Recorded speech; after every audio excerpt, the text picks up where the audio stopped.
pêche et de l'économie maritime poursuit ses visites de terrain au service de son département et rencontre les acteurs du secteur de la pêche dans la ville de Nouadhibou.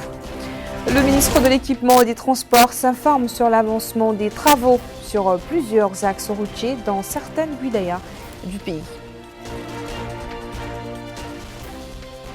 Le ministre de la Culture, de l'Artisanat et des Relations avec le Parlement inaugure le bureau régional d'El Mauritania dans les wilayas du Nord et visite les musées et sites archéologiques en Adrar. Voilà pour les titres, bonsoir et bienvenue à vous. Nous ouvrons ce journal depuis la capitale économique, Nouadhibou, où le ministre des Pêches et de l'économie maritime, Abdelaziz Ould-Dahi, a poursuivi sa visite d'information et de prise de contact aux services relevant de son département. Mamadou Gueye, notre correspondant sur place, nous en dit plus. Cette visite de travail et d'information du ministre des Pêches et de l'économie maritime, ainsi que de la délégation qui l'accompagne, a permis de faire l'état des lieux de l'IMROP à travers la station de Kansado. Les différents départements de recherche et d'analyse océanographique ont révélé l'importance du rôle que joue l'Institut de recherche océanographique et de pêche à travers l'analyse de données, l'état des stocks de ressources halieutiques, l'impact des activités industrielles, l'état de la biodiversité, l'environnement côtier, etc. La délégation ministérielle a reçu d'amples informations sur le fonctionnement de cette institution et visité les différents secteurs. Pour les scientifiques, cadres et fonctionnaires de l'IMROP, cette visite est importante à plus d'un titre. Donc le ministre va comprendre un peu la mission qu'on faisait, et les objectifs qu'on vise, notre implication dans l'aménagement des secteurs, etc. Donc il a commencé par la visite de mon département des statistiques qui a permis effectivement de comprendre l'ampleur de la mission qu'on faisait. L'Institut supérieur des sciences de la mer, qui a reçu la visite du ministre des Pêches et de l'économie maritime, est chargé de la formation des cadres et agents des administrations publiques et privées du secteur maritime et de la recherche appliquée. Partie intégrante de l'Académie navale, elle est dotée de laboratoires de chimie, de microbiologie, de salles multimédia, d'un foyer, etc. Et elle contribue à la modernisation des entreprises de pêche grâce à la formation de hauts cadres. L'Académie navale comprend également un centre de formation navale, un centre de qualification de formation au métier de pêche, un centre de plongée sous-marine, l'école supérieure des officiers. Le commandant de l'Académie navale a présenté un exposé qui relate toutes ces activités et le bilan. La délégation a visité les différents départements de l'Académie navale et a été gratifiée d'une démonstration de self-défense de la part des étudiants. Le ministre s'est ensuite rendu à la société d'élaboration des produits halieutiques, propriétaire du groupe Bougarbal. Cette unité industrielle a une capacité de 400 tonnes jour de congelés, 3 chambres de stockage de 500 tonnes chacune, 4 tunnels de 30 tonnes de congélation. Elle emploie 1200 personnes, dont 300 femmes. Que peut-on attendre de cette visite? Réponse du président du groupe Bougarbal. Chaque visite des membres de l'administration sont importantes parce qu'ils nous permettent de leur expliquer, les sensibiliser sur la problématique de la pêche, de leur montrer les avantages, mais aussi de leur montrer l'environnement parfois difficile dans lequel nous travaillons, afin qu'ils puissent, eux, comprendre et trouver les solutions adaptées à nos problèmes. Starfish fait également partie de ces unités industrielles qui fait de la transformation de produits halieutiques. Au cours de sa visite, le ministre s'est rendu dans les différents départements de production de cette usine et a pu constater le dynamisme de sa direction qui allie modernité et performance. À l'instar des autres activités économiques du pays, le secteur des pêches a été impacté par le Covid-19. Réaction du président de Starfish. On a été affecté par le Covid-19, on n'a pas été surpris pour les mesures d'hygiène qu'on respectait déjà, mais on a été affecté parce que nos marchés sont généralement le marché d'exportation, donc essentiellement l'Europe, le Japon et les autres pays. Très vite, on a pris des mesures pour amorcer, pour que les chocs ne soient pas très forts.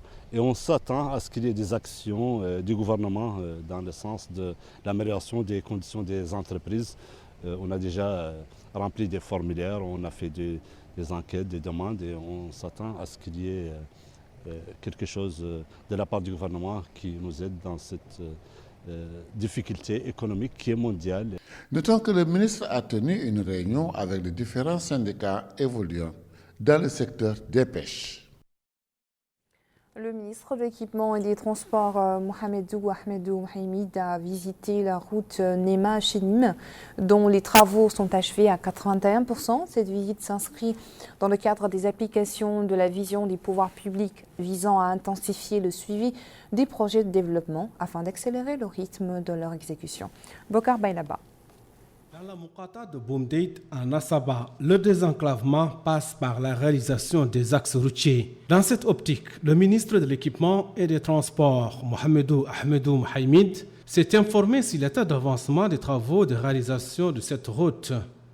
Il a été aussi édifié sur la technique de pavage adoptée aux abords des axes routiers.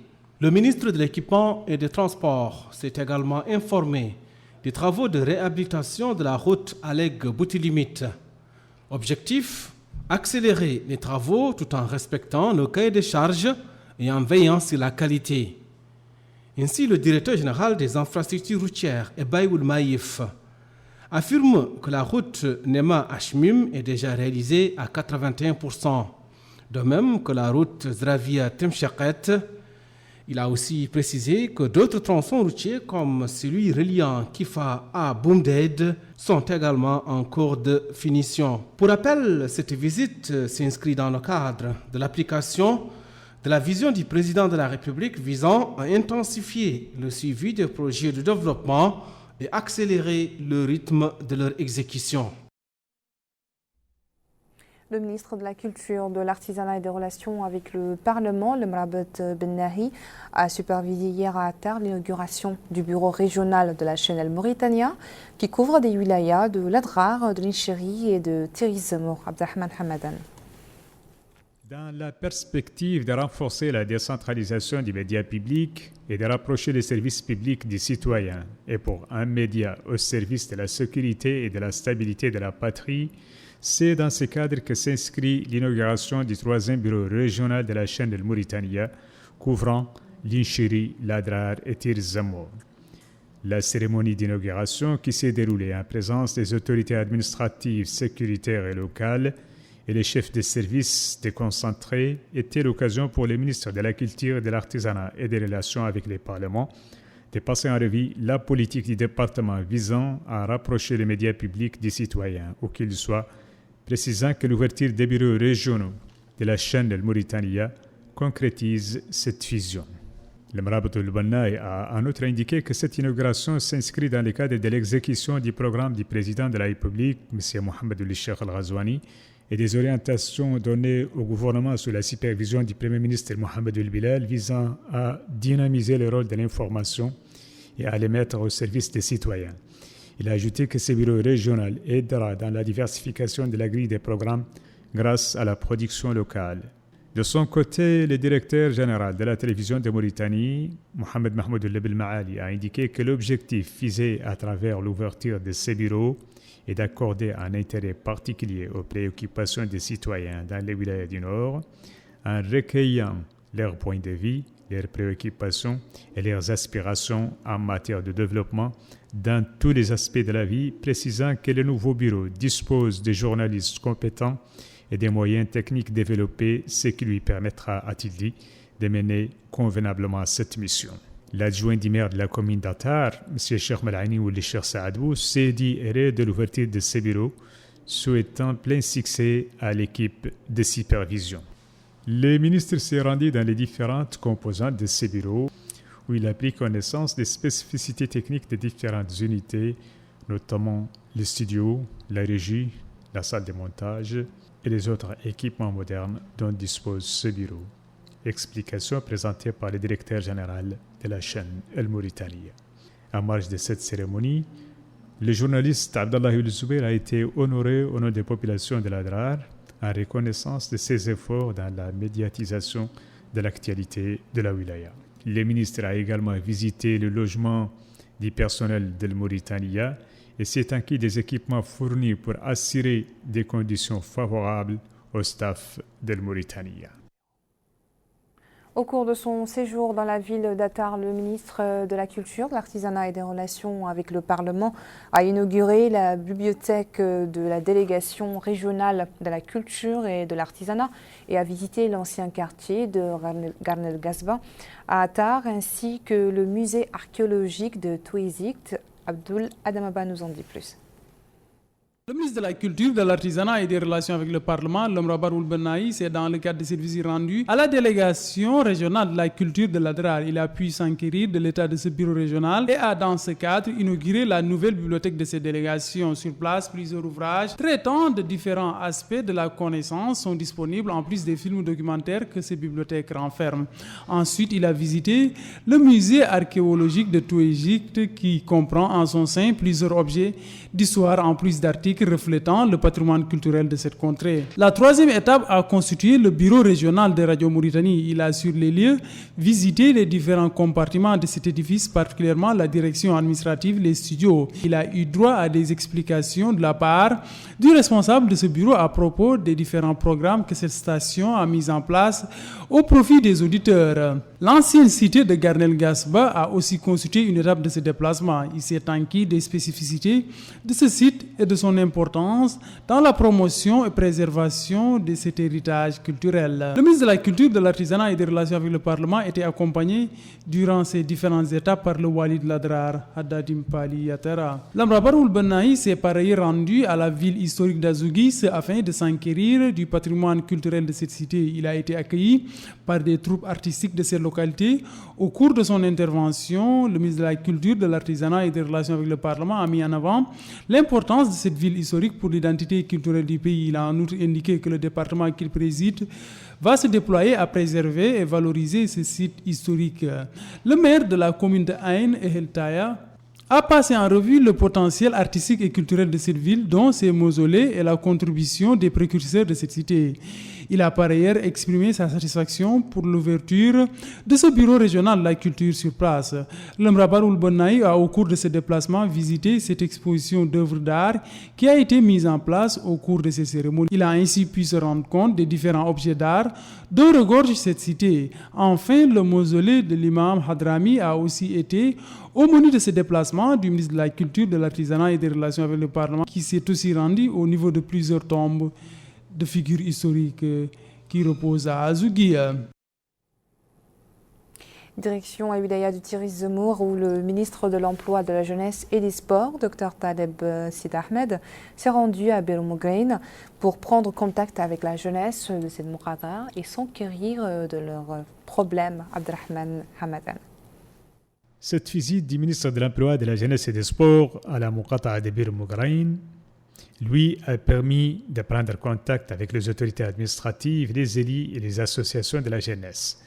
Sur place, Dr Taleb Sid Ahmed a écouté les problèmes posés par la jeunesse de Bermougrain, notamment les doléances relatives à la mauritanisation des emplois et l'appui aux activités génératrices de revenus ou encore la construction d'une infrastructure sportive et de la jeunesse. Le Wali de Tiris Zemour, Selmoul Sidi, a loué les projets mis en œuvre en faveur de la jeunesse, mettant l'accent sur la particularité de la Moukata de Bermougrain. Le ministre de l'Emploi, de la Jeunesse et des Sports a passé en revue la stratégie de son département, basée sur l'appui au sport, à l'emploi et aux activités génératrices de revenus. Dr Taleb Sid Ahmed s'est engagé à la jeunesse de Bermougrain de doubler leur allocation du programme Mon projet, mon avenir, mis en œuvre par son département. Pour sa part, la maire de la commune de Bermougrain a appelé à l'appui à la formation professionnelle, à la construction d'infrastructures sportives et d'espaces de la jeunesse pour permettre aux jeunes de la Moukata d'exercer leur sport préféré. Le ministre a couronné ses activités à Bermougrain par une visite des sites réservés à la construction d'une maison de jeunes et d'un stade, et c'est en réponse aux aspirations de la jeunesse de cette Moukata. La journée africaine de la propriété intellectuelle a été célébrée ce dimanche à Nouadhibou. Cette journée qui coïncide avec le 13 septembre de chaque année permet de mettre en exergue l'importance de l'innovation dans le développement industriel. Bokar Bailaba. Dans le contexte de la crise économique, l'innovation est la meilleure voie pour trouver des solutions. Ainsi, il existe une interaction évidente entre la création intellectuelle et tout ce qui concourt au développement industriel d'une nation et partant à l'amélioration du bien-être et à l'épanouissement des populations. Et à l'ouverture de la rencontre, le Wali Moussaïd Dakhlet Mouadibou, Mohamed Mahmoud Al-Mustafa, a indiqué dans une allocution prononcée à cette occasion que la Mauritanie, pays membre fondateur de l'Organisation africaine de la propriété intellectuelle, œuvre pour l'institution des règles fixes pour l'encouragement et la protection de la propriété intellectuelle. Il a précisé que la Mauritanie a institué des lois pour l'investissement qui sont de nature à inciter et encourager les inventeurs et innovateurs. Autre intervention, c'est celle faite par le coordinateur de la cellule droit d'éditeur au ministère de la Culture, de l'Artisanat et des Relations avec le Parlement, Mohamed El-Mokhtar Ould Sidi, qui a indiqué que cette manifestation durera 2 jours et donnera lieu à l'initiation du personnel de la délégation régionale sur les droits de l'auteur et les droits annexes afin de renforcer leur application. Pour rappel, l'Organisation africaine de la propriété intellectuelle OAPI, créée en 1962, regroupe 17 États. Son principal objectif est de protéger les droits des propriétés intellectuelles, notamment la délivrance de titres de protection et des droits de propriété industrielle. Les services du ministère de la Santé ont enregistré ces dernières 24 heures 2 nouveaux cas confirmés de Covid-19 et 21 nouvelles guérisons. Le département de la Santé précise qu'il a effectué 146 tests, dont 33 tests de suivi. Ce résultat porte le nombre de cas confirmés en Mauritanie à 7 276, dont 6 825 guérisons.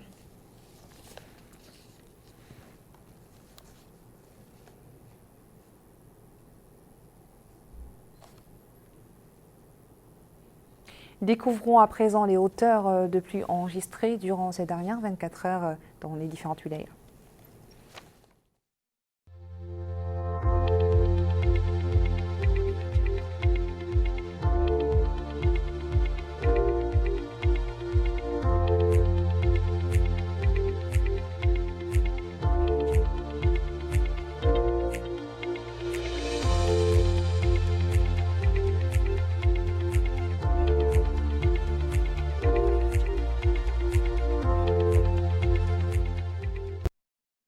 Voilà, retour à Rattar où le wali de Ladrar s'est rendu hier soir dans le quartier de Taharet, dans la commune de Ain el-Hlitaya, pour s'enquérir de l'avancement des travaux des équipes dépêchées par la Société nationale des eaux dans le but de réparer les pannes des poteaux électriques dont dépend la ville d'Attar pour l'alimentation en eau potable.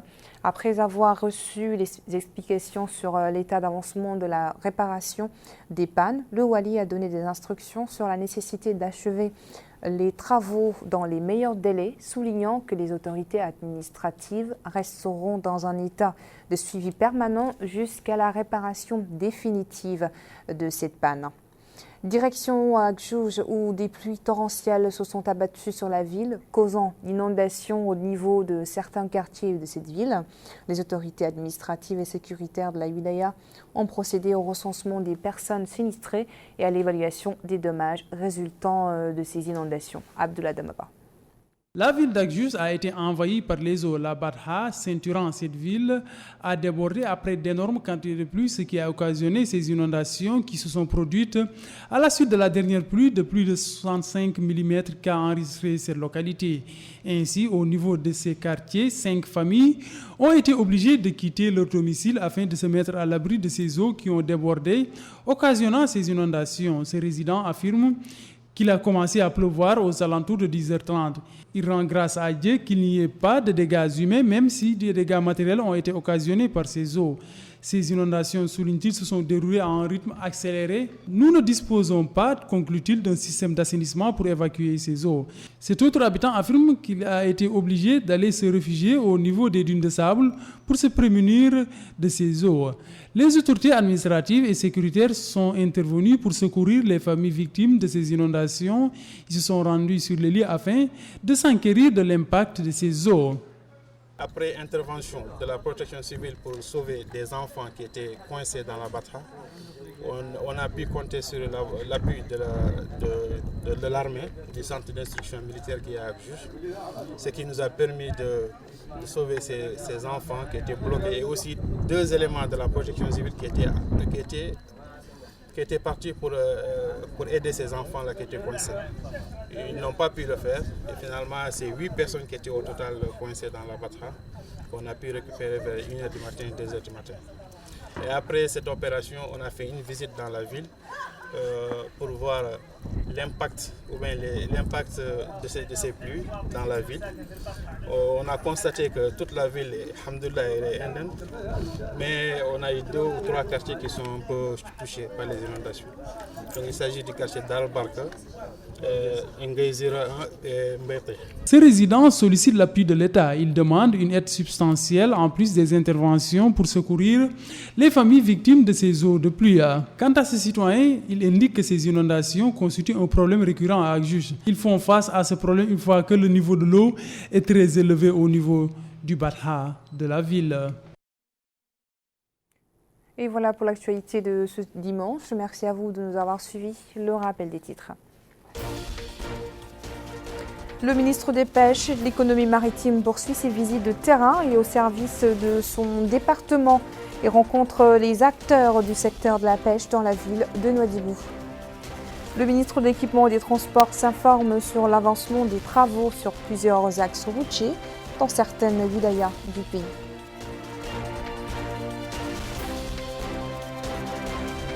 Le ministre de la Culture, de l'Artisanat et des Relations avec le Parlement inaugure le bureau régional de Mauritania dans les wilayas du Nord et visite des musées et sites archéologiques en Adrar. Merci et très bonne suite de programme sur El Mauritania et bonsoir.